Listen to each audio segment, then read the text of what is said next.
ತುಮಕೂರು ತಾಲೂಕು ಮಲ್ಲೇನಹಳ್ಳಿಯಲ್ಲಿ ಇರುವ ಕಾಡುಗೊಲ್ಲ ಸಮುದಾಯದ ಮೂಢನಂಬಿಕೆಗೆ ನವಜಾತ ಶಿಶು ಒಂದು ಮೃತಪಟ್ಟಿರುವ ಘಟನೆ ನಡೆದಿದೆ. ಕಾಡುಗೊಲ್ಲ ಸಮುದಾಯದವರು ಬಾಣಂತಿಯರನ್ನು ಗ್ರಾಮದ ಒಳಗೆ ಸೇರಿಸದೆ ಊರ ಹೊರಗಿನ ಗುಡಿಸಲಿನಲ್ಲಿ ವಾಸ ಮಾಡಲು ಸೂಚಿಸುತ್ತಾರೆ.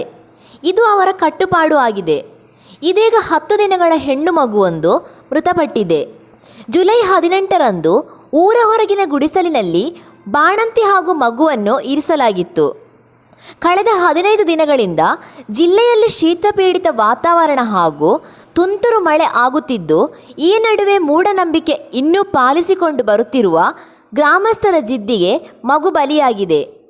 ವಿಪರೀತ ಶೀತದಿಂದ ಬಳಲಿ ಮಗು ಸಾವನ್ನಪ್ಪಿದೆ ಎನ್ನಲಾಗಿದೆ.